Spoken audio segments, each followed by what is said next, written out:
고향에 돌아온 지 며칠도 안 되어 왕롱은 벌써 고향을 떠났던 일이 거짓말처럼 생각되었다.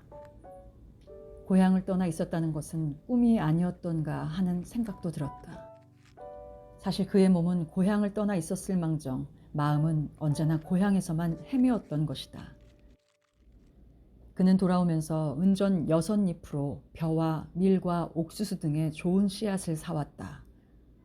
또한 돈 있는 김에 미나리와 연뿔이라든가 또 맛난 음식을 장만할 때 돼지고기와 함께 삶을 붉은 무라든가 잘고 붉으면서도 향기 좋은 파테 씨도 사왔다. 그리고 또 은전 10잎을 주고 밭을 갈 황소도 샀다. 그것은 고향으로 돌아오는 길에서였다. 정거장에서 내린 그는 밭을 갈고 있는 농부를 발견하자 걸음을 멈추었다. 늙은이나 아내나 아이들은 모두 얼른 집에 가보고 싶어 했다.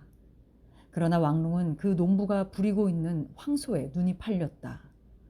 바탕이 큼직하고 멍에를 걸어맨 어깨가 떡 벌어진 것이 그의 마음을 끌었다. 그는 농부에게 말을 건넸다. 그 소가 그리 시원치는 않으나 나는 그런 소라도 필요하니 그 소를 안 파시겠소? 그러나 그 농부도 지지 않았다.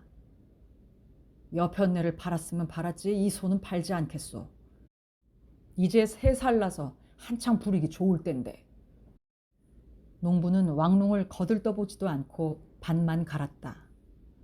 왕롱은 지금까지 이렇게 좋은 소를 본 일이 없다고 생각했다. 그래서 아내와 아버지에게도 물어보았다. 저 소 어떨까요? 늙은 아버지는 유심히 바라보더니 훌륭한 소다 하고 대답했다. 오란도 한마디 했다. 그이 말보다 1살 더 먹었나 봐요.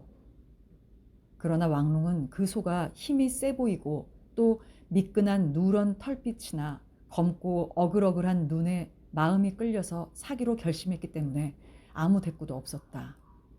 이 소만 있다면 밭갈이도 할 수 있고 연자방아를 메어 곡식도 찌을 수 있다고 생각되었다. 그는 농부의 곁으로 다가서며 말을 붙였다. 값은 잘해줄 테니 내게 파시구려. 마치 싸우다시피 오랫동안 흥정한 나머지 마침내 이 지방의 시세보다 절반이나 더 비싼 값에 사게 되었다.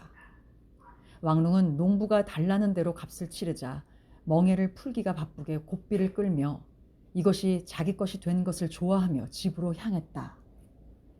집에 돌아와 보니 문짝은 떨어져 나가고 지붕에 이영은 간 곳도 없었다. 집안에 남겨두고 간 괭이도 쇠스랑도 누가 훔쳐갔고 엉성한 대들보와 무너져가는 흙병만이 남아있었다. 그는 처음에는 크게 놀랐으나 곧 그에게는 돈이 있으니 아무것도 아니라고 생각했다. 그는 곧 성 안으로 들어가 아주 단단한 쟁기와 괭이, 쇠스랑을 2자루씩 사왔다. 지붕은 가을에 추수한 다음에 다시 하기로 하고 우선 거적을 사다가 덮었다. 그날 해질 무렵 그는 문간에 서서 그의 밭을 바라보았다. 겨울 동안에 얼었던 땅이 녹아 푹신해져서 파종하기에 알맞았다. 못에서는 개구리들이 요란스럽게 울었다. 고요한 봄바람을 타고 담 밑엔 죽순이 돋아나고 있었다. 그리고 황혼빛 속에 가까운 밭둑길에 서 있는 한 줄기의 나무들이 희미하게 보였다. 복숭아 나무는 예쁜 봉오리를 맺고 있었고 버드나무는 연초록 새싹이 터져 나오고 있었다.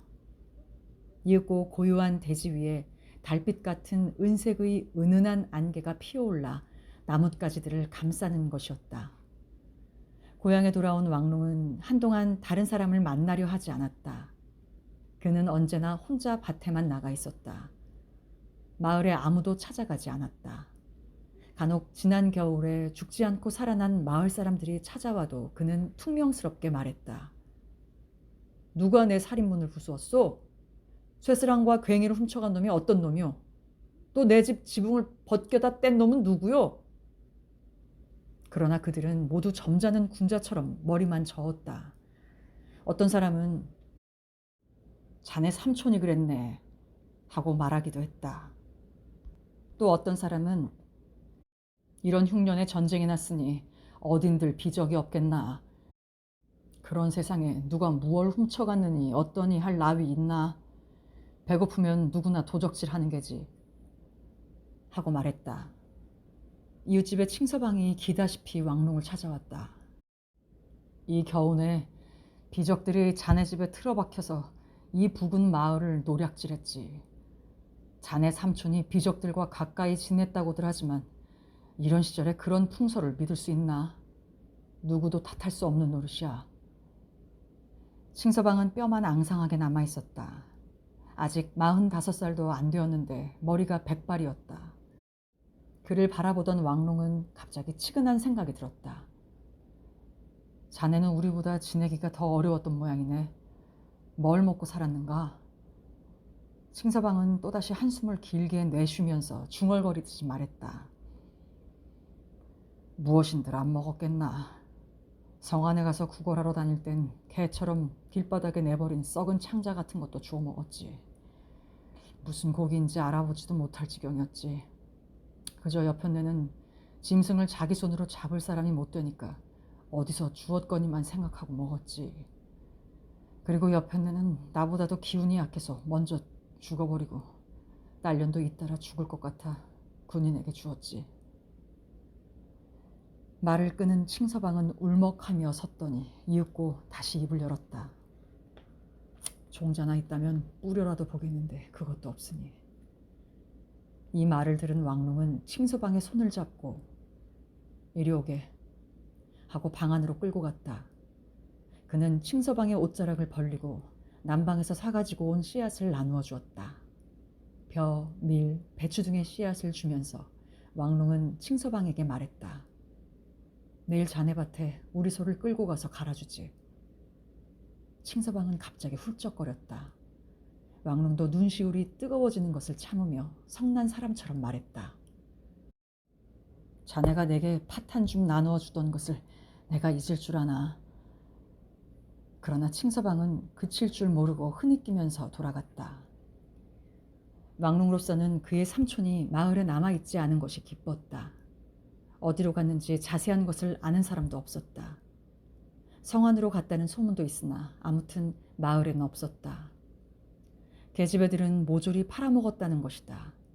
값이 비싸기 때문에 예쁜 딸은 제값에 팔았지만 나중엔 그 흉한 곰보딸마저 전쟁터로 가는 군인에게 동전 몇 푼 받고 팔았다고 했다. 왕롱은 흙투성이가 되어 열심히 일하기 시작했다. 밥 먹는 시간조차 아까웠다. 그는 점심을 먹기 위해서 집에까지 돌아가지 않고 빵 조각과 마늘만으로 점심을 내다가 밭둑에서 선 채로 먹었다. 그렇게 서서 밥 먹는 동안에도 저쪽 밭가에는 울콩을 심고 이 논에는 못자리를 만들고 하는 생각들을 했다. 한낮이 되어 너무 고단하면 그대로 밭 이랑에 누워 포근한 흙 기운을 느끼며 한잠 달게 잤다. 집에 있는 오란도 결코 쉬지 않았다. 그는 손수 거적으로 지붕을 고치기도 하고 흙을 파다가 구멍난 벽을 바르기도 했다. 또 비로 뚫어진 방바닥도 고쳤다. 그러던 어느 날 남편과 같이 성 안에 들어가서 침대와 탁자와 의자 6개와 큰 가마솥을 사고 그 밖에도 필요치는 않았으나 검은 꽃 모양이 그려진 붉은 찻병과 모양 예쁜 찻잔을 6개 샀다. 다음엔 향 파는 가게에 가서 대청 탁자 위에 모셔놓을 복신상과 그 앞에 불을 밝힐 양초와 향로 등도 샀다. 그 양초는 암소기름으로 만든 것인데 갈대잎을 쪼개어 만든 가느다란 심지가 박힌 굵은 초였다. 살 것을 다 사고 집으로 돌아오다가 왕롱은 사당의 지신님이 문득 생각나 그곳을 들여다보았다. 지신님의 모양은 민망스러울 정도였다. 흙으로 만든 몸체는 비에 씻겨 눈도 코도 없었고 종이옷은 다 낡아서 살이 드러나 있었다. 그렇게 무서운 흉년인지라 아무도 거들떠본 사람이 없었던 모양이었다.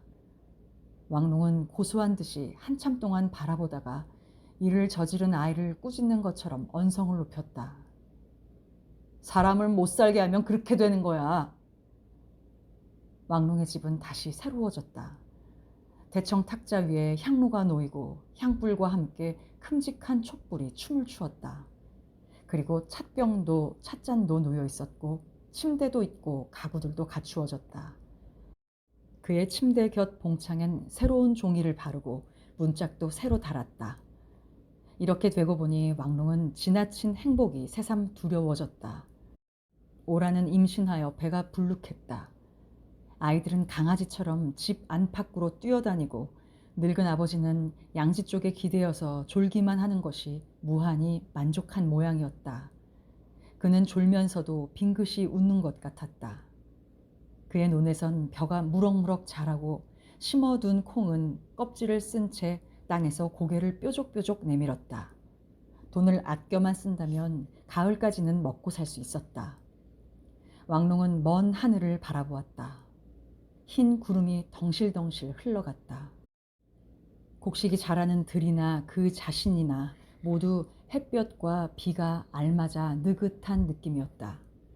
그는 마지못한 듯이 중얼거렸다. 사당에 모신 지신님께도 향을 피워야겠다. 아무래도 지신님 덕분이니까. 어느 날 밤 왕롱은 곁에 누워있는 오란의 젖가슴 사이에 무엇인지 있는 것을 알았다. 이게 뭔데 몸에 감춰두고 있어? 그것은 헝겊으로 단단히 쌓여 있었다. 만져보니 딱딱한 게 자갈 같았다. 오라는 처음엔 안 보이려 했으나 남편이 굳이 보려고 하자 하는 수 없이 조용히 입을 열었다. 그렇게 보고 싶거든 보세요. 하고 오라는 목에 걸린 끈을 풀어 남편에게 내주었다. 헝겊에 싼 것을 왕롱은 아무렇게나 해치자 갑자기 그의 손바닥에 숱한 보석이 쏟아졌다.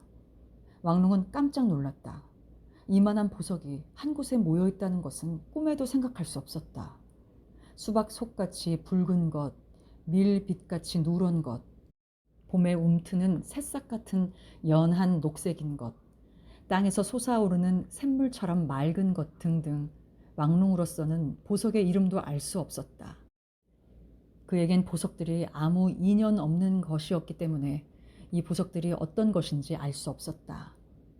그러나 그는 그 갈고리 같은 손바닥에 놓인 보석들이 어두침침한 방 안에서도 찬란히 광채를 내는 것을 보자 굉장한 보물이 생겼다고 느꼈다. 그는 그 빛깔과 모양에 취해서 한동안 꿈쩍도 않았다.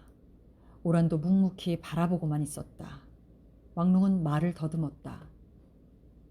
어디서? 어디서? 오라는 낮은 음성으로 대답했다.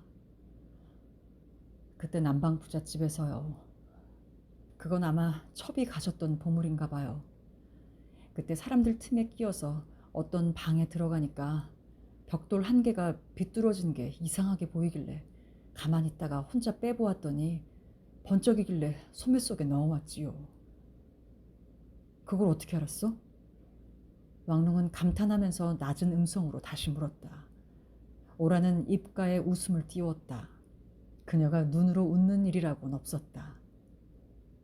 내가 부잣집에서 자란 것을 알잖아요.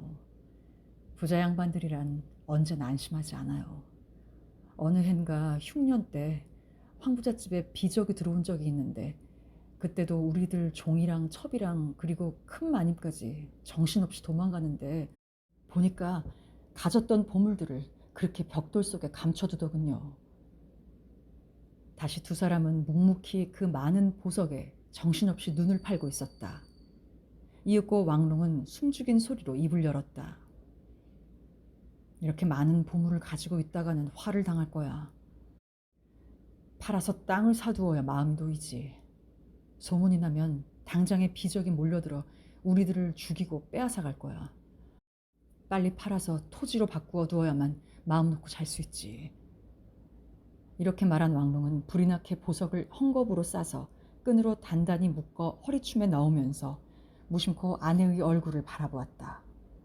아내는 침대 곁에 다리를 포개고 앉아 있었다.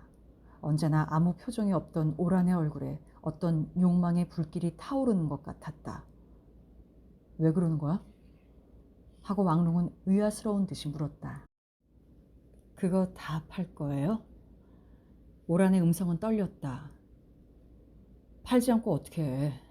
이런 보석을 농사꾼이 가지고 있으면 뭘 하나. 두 개만 갖고 싶어요. 오란의 음성은 단념한 듯 가라앉아 있었다. 안타깝고 애처로운 목소리였다. 왕롱은 아이들이 장난감이나 과자를 조르는 것 같은 오란의 목소리에 기가 죽었다. 두 개만 줘요. 오란은 구걸하는 것처럼 어렵게 말했다. 조그만 것 둘만, 조그만 진주 둘만 줘요. 진주? 진주라는 이름을 처음 듣는 왕롱은 숨만 들이쉬었다. 그저 가지고 싶어요. 차고 다니려는 건 아니에요. 그냥 갖고만 있을래요. 오라는 다소곳이 눈을 내리뜨고 떨어진 이불 선만 만지작거리며 거의 단념한 듯이 가만히 있었다. 이때 왕롱은 이 둔중하고 충실한 아내의 마음을 아무 보수도 없이 꾸준히 부잣집의 종노릇을 하면서 다른 여자들이 보석을 끼고 있는 것을 보기만 하고 그 손엔 한 번도 만져보지도 못한 그녀의 심정을 이해할 수는 없었으나 엿볼 수는 있었다. 오라는 혼잣말처럼 중얼거렸다. 이따금 만져보기라도 하고 싶어서 그래요.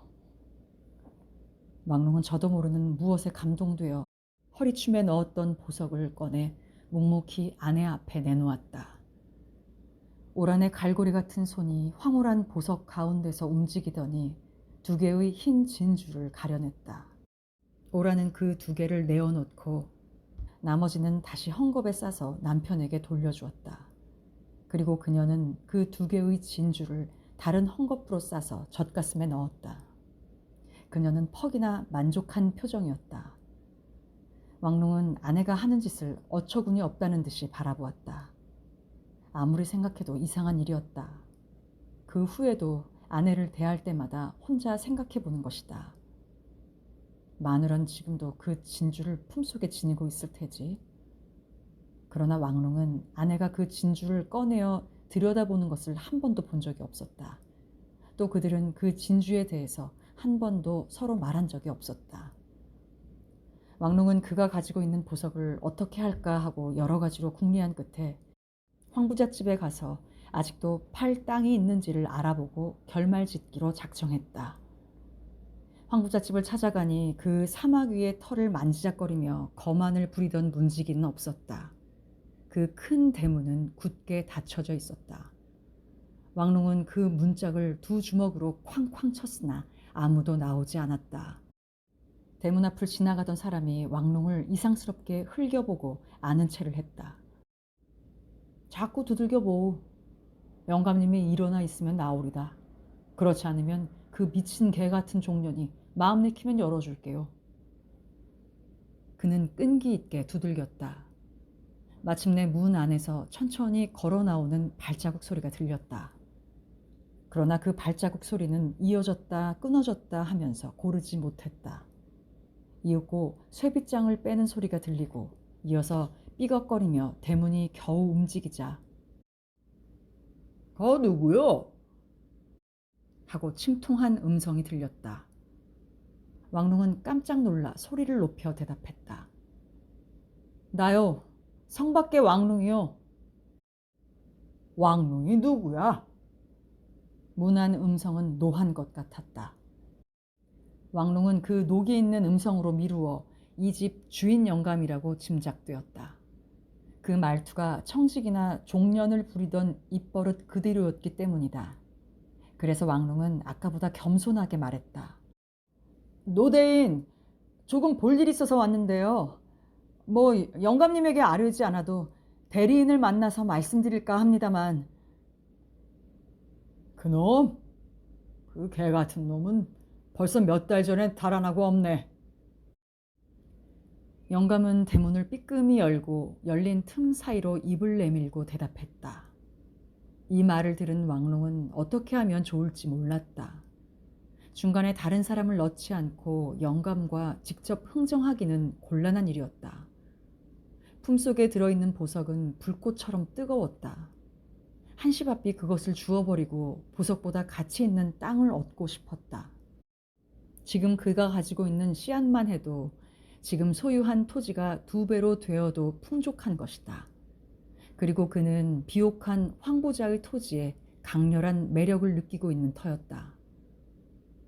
돈 문제로 잠깐 말씀드리려고 왔습니다만 하고 왕롱은 주저하면서 겨우 입을 열었다. 그 말이 떨어지기 무섭게 영감은 내 집에 돈 없어. 영감은 더욱 음성을 높였다. 피족 같은 놈. 도적 같은 그 대린 놈이 다 가져갔어. 그놈 대대로 망해버릴 놈. 내 빚은 하나도 못 갚게 하고. 아니 그런 말씀이 아닙니다. 왕롱은 황급히 변명을 했다. 저는 돈을 드리러 왔습니다. 빚을 받으러 온 것이 아닙니다. 그러자 문 안에서 왕롱이 이제껏 들어본 적이 없는 날카로운 목소리와 함께 한 여인의 얼굴이 문 사이에 나타났다. 그거 참 오래간만에 듣는 소리구려. 왕롱이 본 그녀는 예쁘장스럽고 또 영리해 보였다. 왕롱을 보자 그녀는 어서 들어오세요 하고 말하면서 겨우 한 사람이 들어갈 만큼 대문을 열어주고는 문 안으로 들어선 왕롱이 어쩔 줄 몰라 어리둥절하는 사이에 그의 뒤로 돌아가 다시 빗장을 걸었다.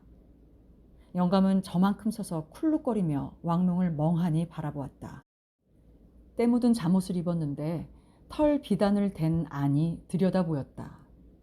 여기저기 얼룩져 있긴 하나 아무튼 좋은 공단으로 만들었다는 것은 누가 보아도 알 수 있었다. 모양 없이 구겨져 있는 것은 아마 잠자리에서도 입은 탓이리라. 왕롱도 그를 마주 보았다. 호기심도 나지만 두려운 마음이 앞섰다. 아직도 왕롱은 부자들을 대하면 까닭없이 두려운 생각이 드는 것이었다. 그런데 소문에 듣던 그렇게 무서운 영감이 늙은이라곤 믿어지지 않았다. 그의 아버지보다 별로 무서워 보이지 않았다. 그의 아버지는 늙은이보다도 말끔하고 또 너그러워 보이는 것이다.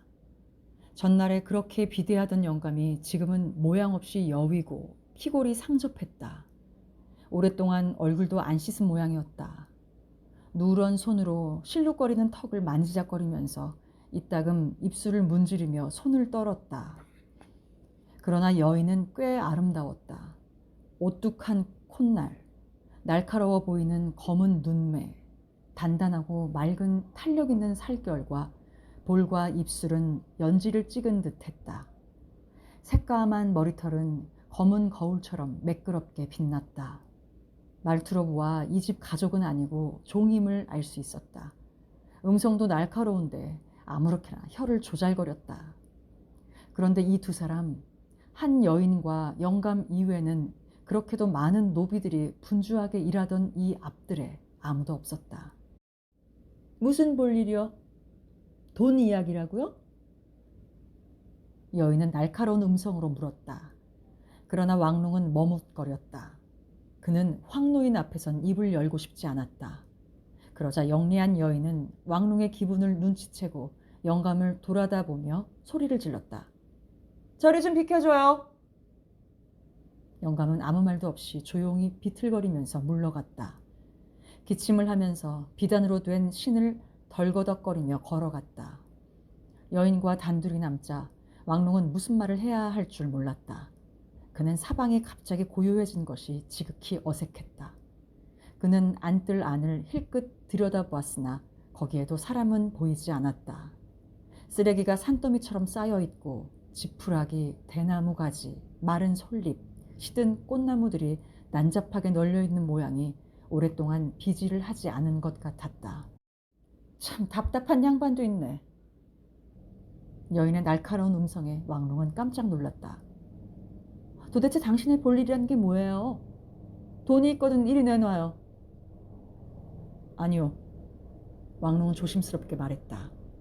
내가 돈이 있다는 것이 아니오. 볼 일이 있다는 것이오. 볼 일이란 돈 얘기가 아니에요? 이 집에선 나갈 돈이라곤 조금도 없어요. 그렇지만 안학내와는 얘기할 수 없소. 하고 왕롱은 부드럽게 말했다. 그는 이 집까지 찾아오긴 했으나 막상 이렇게 되고 보니 거북스러웠다. 그래서 그는 사방을 두리번거리며 살피기만 했다. 아니, 왜 말을 못해요? 여인은 뾰로통해서 되물었다. 이 바보 같은 양반아, 이 집엔 아무도 없단 말을 듣지도 못했어요? 왕롱은 그 말이 믿어지지 않았다. 얼빠진 얼굴로 여인을 바라보았다. 여인은 더욱 언성을 높여 말했다. 이 집엔 나하고 영감님 뿐이에요. 아무도 없어요. 그럼 다들 어디로 갔소? 하고 왕롱은 너무나 뜻밖이어서 겨우 이렇게 물었다. 큰마님은 돌아가셨죠. 당신은 비적들이 와서 종들하고 살림이고 할 것 없이 다 가져갔다는 얘기를 거리에서 못 들었어요? 그 비적놈들이 영감님의 두 팔을 묶어 달아매고 또 마님은 긴 의자에다 묶어놓고 소리를 못 지르게 입에다 재갈을 물리곤 했는데 다른 사람들은 모두 달아났지만 나는 물이 반쯤 담긴 물통 속에 들어가 뚜껑을 덮고 숨었다가 나왔어요. 나중에 나와보니 비적들은 다 가고 없었지만 큰 마님은 긴 의자에 묶인 채 돌아가셨잖아요. 비적놈들이 죽인 게 아니라 놀라서 죽은 거죠. 오랫동안 아편을 피웠기 때문에 몸이 썩은 갈대처럼 돼 있어 지탱하지 못했던 거예요. 청지기들과 종들은요? 문지기는 어떻게 됐나요? 왕롱은 내친김에 연달아 물었다. 그 여인은 귀찮은 듯이 다시 입을 열었다. 그 사람들은 벌써 달아나 버렸어요. 한겨울에 먹을 것도 돈도 떨어졌기 때문에 걸을 수 있는 사람은 모두 달아났죠. 그 여인은 음성을 낮추었다. 비적 중엔 먼저 달아났던 청지기들이 몇 사람 있었죠. 그 문지기란 놈이 앞장서서 서두르는 것을 직접 봤어요. 그놈의 자식이 영감님 앞에선 외면을 했지만 사마귀 털이야 숨길 수 있나요? 그놈뿐 아니에요. 그렇지 않으면야 보석이랑 보물들을 숨긴 곳을 어떻게 알겠어요? 그리고 그 대리인도 그랬을 거예요. 이 집하고 먼 일가가 되니까 비적들처럼 직접 나서진 않았겠지만 여인은 다시 잠잠해졌다. 그러자 뜰 안은 모든 생명을 뿌리채 뽑아간 것처럼 무거운 정적에 잠겨버렸다. 이윽고 여인은 다시 이야기를 계속했다. 그렇지만 이런 일이 갑자기 일어난 것은 아니에요. 이 황부잣집은 아버지 위 때부터 망하기 시작한 거예요. 그때부터 주인은 집안일을 전혀 돌보지 않고 모든 일을 대리인에게 맡기곤 들어오는 돈을 물 쓰듯 헤프게 썼으니 결국 영감님 때에 와서는 땅을 팔기 시작한 것이지요. 젊은 양반들은 어디로 갔나요? 왕롱은 묻지 않곤 견딜 수 없었다. 너무나 생각밖이라 여인의 이야기가 믿어지지 않았던 것이다. 그러나 여인은 조금도 흥미없다는 듯 냉담하게 말했다. 모두들 여기저기로 흩어졌죠. 이 꼴이 되기 전에 딸들을 치워버린 게 다행한 일이었죠. 마다들이 영감님 걱정을 하고 모시러 사람을 보내왔지만 내가 여기에 그대로 계시라고 권했지요. 이 큰 집을 나 혼자서 지킬 수 없다고 말이죠. 그 여인은 붉은 입술을 오므리고 제법 중대한 일이나 맡은 것처럼 뽐내며 눈을 내리깔았다. 그리고 한참 뒤에 다시 입을 열었다. 그리고 이 2, 3년 동안 영감님은 나만 의지해서 살았죠. 나도 달리 갈 곳이 없고. 왕롱은 그 여인을 물끄러미 바라보다가 곧 시선을 돌렸다. 그도 대강 짐작이 갔다. 이 여인은 마지막까지 영감의 돈을 빨아먹을 양으로 다 죽어가는 영감 곁을 떠나지 않은 것이다. 이렇게 생각하자 그는 경멸하는 투로 핀잔을 주었다. 당신은 종인데 어떻게 내가 당신하고 거래를 한단 말이오? 그러자 여인은 또 음성을 높여 말했다. 영감님은 내가 하자는 대로 해요. 왕롱은 이 말을 듣고 곰곰이 생각했다. 땅은 팔 것이다. 내가 안 사면 다른 사람이 이 계집에게서 살 것이다. 남은 땅은 얼마나 돼요? 왕롱은 하는 수 없이 물었다. 여인은 곧 그의 볼 일이란 게 무엇인지 알아차리고 재빨리 말을 받았다. 팔 땅은 있죠. 서쪽 100날 남쪽에 200날 있어요. 한 덩어리는 아니지만 아주 큰 전답들이죠. 그건 모두 팔 거예요. 이 말을 듣자 왕롱은 이 여인은 영감님이 가진 것은 무엇이든지 한 떼기의 땅까지 알고 있을 것이라고 생각했다. 그러나 그는 이 여인을 믿고 땅 흥정을 하고 싶지는 않았다. 영감님의 아들과 상의 없이 선조 때부터 물려받은 토지를 모두 팔겠소? 걱정 마세요. 젊은 양반들도 팔 수 있으면 팔라고 영감님에게 말하더군요. 그 양반들은 이런 곳엔 살기 싫대요. 흉년만 들면 비적들이 달려들곤 하니까. 모두들 그렇게 말해요. 누가 이런 곳에 살고 싶어 하나요? 땅을 팔아서 돈을 나누려고만 하죠. 그러면 누구에게 땅값을 주어야 하나요? 왕롱은 아직도 못 믿어온 듯이 말했다. 영감님에게 드려야죠. 다른 누가 돈을 받을 사람이 있나요? 하고 여인은 당연하다는 듯이 대답했다. 그러나 왕롱은 돈이 영감의 손에서 이 계집의 손으로 들어간다는 것을 쉽사리 짐작할 수 있었다. 왕롱은 이 여인과의 흥정할 마음이 내키지 않아서 다음날 다시 오죠. 다음날. 하고 대문간을 향하여 걷기 시작했다. 여인은 왕롱의 뒤를 따라 나오면서 거듭 말했다. 내일 이맘때 꼭 오세요. 이맘때나 저녁 때나 언제라도 좋으니까요. 왕롱은 대답도 하지 않고 거리로 나왔다. 이제까지 들은 이야기가 아무래도 사실이라고 생각되지 않았다. 좀 더 생각해 봐야 할 일이었다. 그는 조그만한 찻집에 들어가 차를 청했다. 심부름하는 아이가 솜씨 있게 차를 갖다 놓고 왕릉이 찻값으로 내놓은 동전을 까불거리며 던져 올렸다 받았다 했다. 왕릉은 그런 것에는 아무 관심도 없이 깊은 생각에 잠겼다. 그가 어려서부터, 아니 그의 아버지 조부 때부터 성안에서 가장 이름난 황부자가 이렇게 망해버렸다는 것은 생각할수록 이상한 일이었다. 농토를 허술히 해서 그렇게 된 거야. 안타까운 일이라고 생각되었다. 그의 생각은 다시 자기의 두 아들에게 미치었다. 아이들은 봄의 죽순처럼 무럭무럭 자라지만 오늘부터라도 아이들을 놀리지 말고 밭으로 나가서 일을 하게 해야겠다고 생각했다. 그리고 어릴 때부터 일을 몸에 익히게 하고 언제나 흙 냄새에 정이 붙게 해야 된다고 결심했다.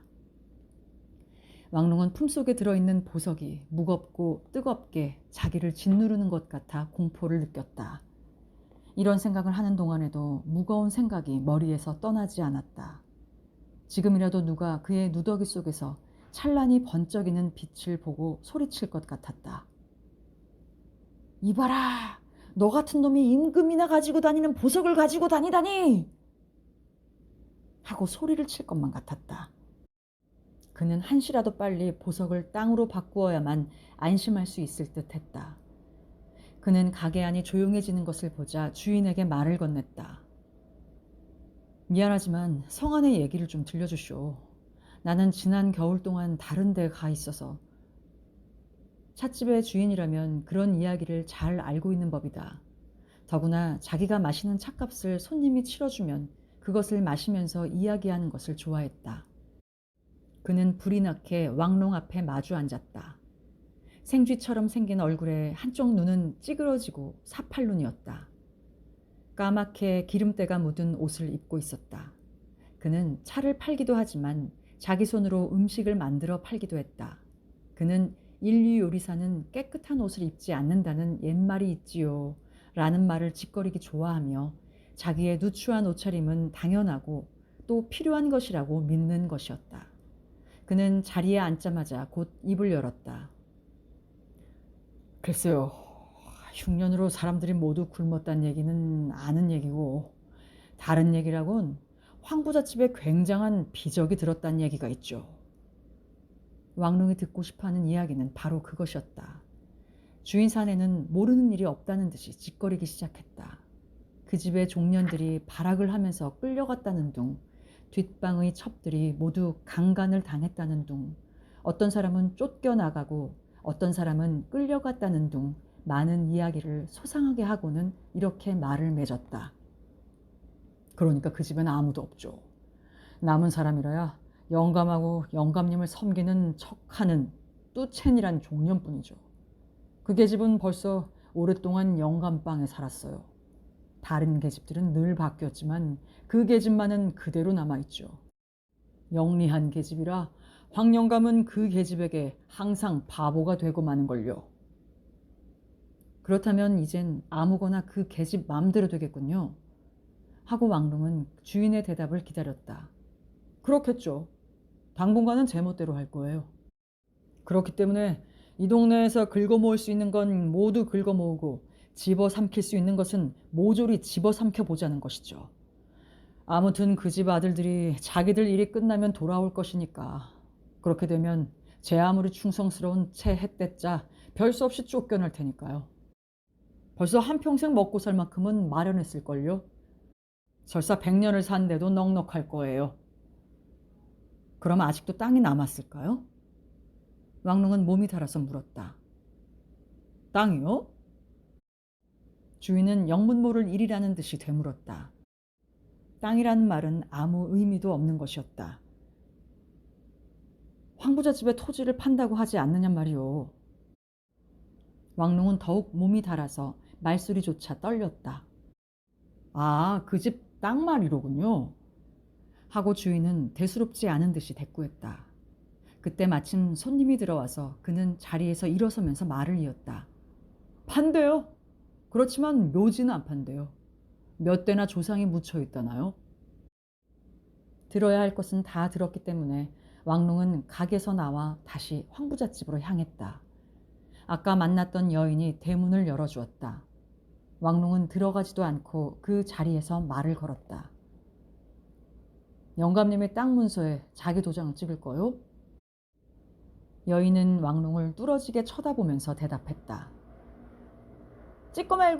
찍고 말고요. 내 모가지를 걸어놓고 맹세하죠. 이쯤 되고 보니 왕릉은 털어놓고 말을 했다. 당신은 땅값으로 돈을 받겠소? 보석을 받겠소? 보석으로 받겠어요. 왕릉은 넓은 땅을 갖게 되었다. 이젠 자기와 한 필의 소만으론 경작할 수 없었다. 추수를 하는데도 손이 모자라 새로 말을 한 필 사들이고 또 집도 한 칸 더 늘려 짓고 이웃 칭서방과 의논했다. 자네 농토를 내게 팔아버리고 혼자 외롭게 사는 것보다 우리 집에 와서 일이나 거들어주며 같이 살지 않겠나? 칭서방은 이 말을 듣자 좋아했다. 하늘은 계절에 맞춰 비를 내렸다. 모판의 모는 점점 자랐다. 보리를 거둔 뒤에 물을 끌어들이고 두 사람은 힘을 다해 모를 심었다. 왕릉은 이 해만큼 큰 농사를 해본 적이 없었다. 비가 넉넉히 내려서 물이 풍족했다. 뿐만 아니라 지금까지 모를 심지 못하던 밭도 훌륭한 논이 되었다. 마침내 가을이 되어 추수할 때가 되니 풍성한 곡식은 왕릉과 칭서방 두 사람 손으로는 모자라서 다시 마을 일꾼을 두 사람 사서 추수를 끝냈다. 황부잣집에서 산 농장에서 일을 할 땐 왕릉의 머리에는 몰락해버린 귀공자들의 모습이 떠올랐다. 그래서 그는 자기의 자식들은 건실하게 단련을 시키리라고 생각했다. 아침마다 두 아이를 밭까지 데리고 나가서 소나 말의 고삐를 잡는 작은 일이라도 시켰다. 물론 그것이 일에 도움이 되지 않지만 햇볕에 몸을 쬐다거나 밭 이랑 사이를 오고 가고 하는 그 고된 것이라도 익히게 하려는 것이었다. 아이들에게는 이렇게 밭에서 일을 시켰으나 오라는 들에 내보내지 않았다. 이제 그의 아내는 가난한 집의 아내가 아닌 것이다. 그리고 이렇게 풍년이 들었으므로 왕릉 자신도 손수 일하지 않아도 될 처지였기 때문이었다. 추수한 곡식이 많아서 곡식을 간수할 장소도 없었다. 그는 부득이 곳간을 한 칸 더 늘렸다.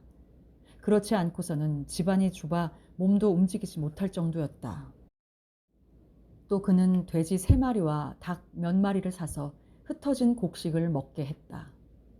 오라는 집안에서 식구들의 새 옷도 짓고 새 신도 깁고 침대에 덮는 이불 위에 꽃수도 놓았다. 여지껏 집안에 없던 새 옷들과 침구들이 풍성해졌다. 그리고 오라는 이번에도 누구의 도움도 받지 않고 혼자 아이를 낳았다. 산파를 부를 수 있는 형편임에도 그녀는 역시 혼자서 낳겠다고 했다. 이번 해사는 전보다 오랜 시간이 걸렸다. 저녁 때 왕릉이 밭일을 마치고 돌아오니 늙은 아버지가 문간에서 벙글벙글 웃음을 띠면서 서 있었다. 이번 알엔 노른자가 2개야. 방 안에 들어선 왕룽은 아내 침대에 두 아이가 누워있는 것을 보았다. 사내애와 계집애가 똑같이 생긴 쌍둥이였다. 벼톨처럼 똑같은 모습이었다. 왕룽은 얼마나 기쁜지 큰 소리로 한바탕 유쾌하게 웃었다. 그리고 무엇이든 농담을 하고 싶었다. 옳지. 그래서 보석 2개를 갖고 싶어 했구먼. 그리고는 자기가 한 재치 있는 말이 유쾌해서 또 웃었다. 오라는 좋아하는 남편을 바라보며 조용히 웃음을 지었다. 왕룽에겐 아무 근심도 없었다. 구태여 마음 쓰이는 일이 있다면 그것은 처음 난 계집의 걱정뿐이었다. 그 계집애는 말을 해야 할 나이가 되었는데도 말할 줄을 모르고 또 바보같이 아버지의 얼굴을 보고도 어린애처럼 웃기만 했다. 그 아이를 낳던 해의 흉년으로 해서 몹시 굶어서 그런지 혹은 다른 까닭인지 모르나 왕룽은 이제나 저제나 하고 기다렸으나 다른 아이들처럼 빠빠, 맘마 하는 소리조차 내지 못했다. 다만 방긋이 무의미한 웃음만 지을 뿐이었다. 왕룽은 그 딸아이를 바라보며 얼마나 탄식했는지 모른다. 조그만 것이 불쌍한 것. 그리고 혼자 속으로 생각했다. 이 계집애를 그때 팔았더라면 산 사람은 죽여버렸을 게다. 왕룽은 이 계집애를 팔려고 했던 일을 생각하고 그 가품으로 더욱 귀여워했다. 때로는 들에 데리고 나가기도 했다. 계집애는 묵묵히 그의 뒤를 따랐다. 왕룽이 자기의 얼굴을 바라보거나 무슨 말을 하면 방글방글 웃기만 했다. 왕룽과 그의 아버지가 또 아버지의 아버지가 이렇게 대대로 살아온 이 지방은 5년에 한 번씩 흉년이 들었다. 하느님의 자비로 7, 8년 때로는 10년에 한 번씩 흉년이 들 때도 있지만 그런 일은 극히 드물었다. 흉년의 원인은 장마가 지거나 가물거나 혹은 북쪽에 있는 강에 터지거나 하는 것인데 먼 산에 큰 비가 내리거나 겨울에 쌓였던 눈이 갑자기 녹아버려서 몇 세기 전의 사람들이 고생하여 쌓은 제방을 무너뜨리고 전답을 쓸어버리기도 했다.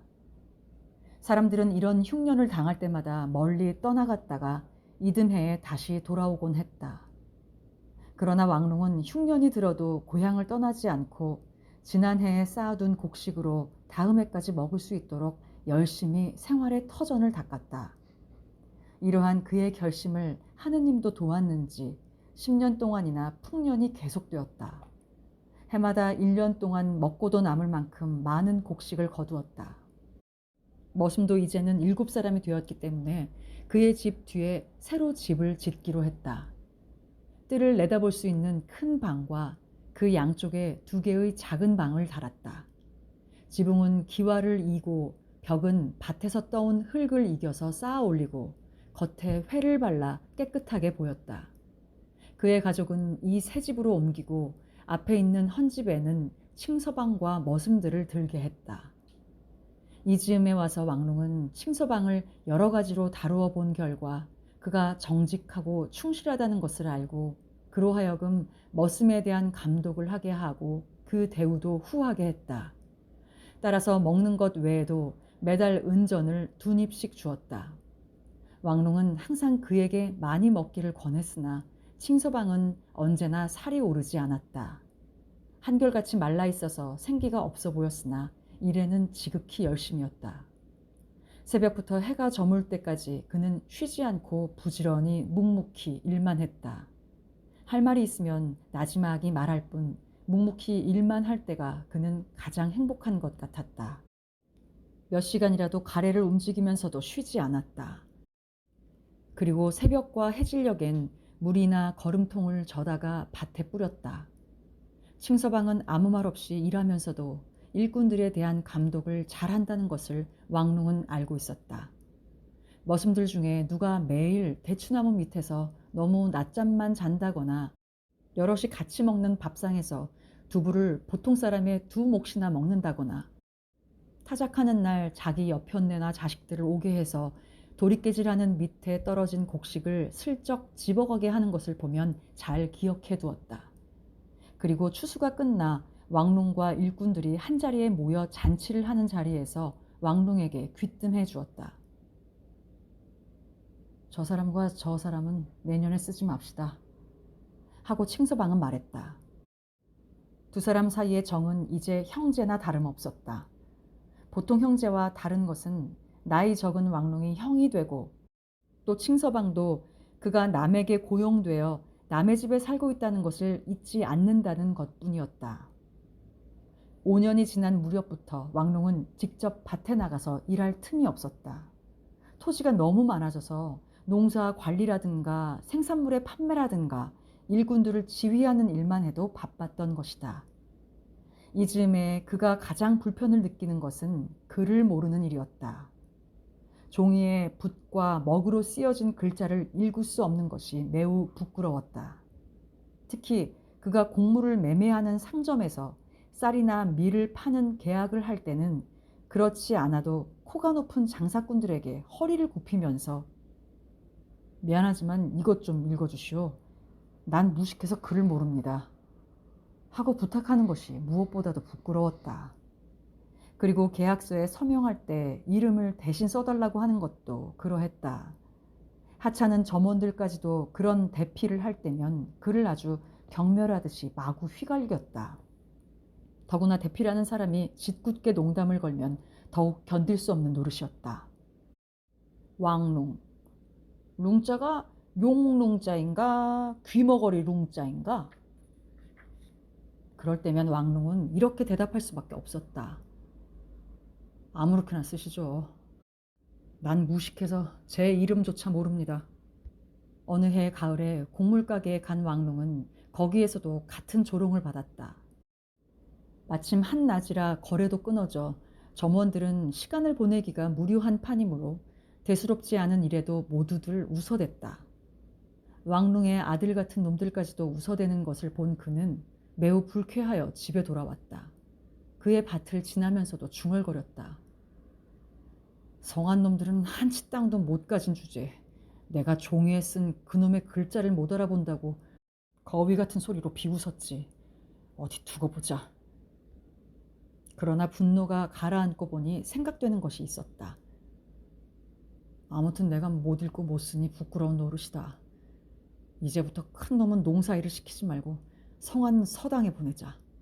그래서 내가 곡물가게에 갈 때면 데리고 가서 내 대신에 쓰게 하고 읽게 하자. 그러면 나 같은 부자를 보고 비웃지는 않을 게다. 아주 좋은 생각인 것 같았다.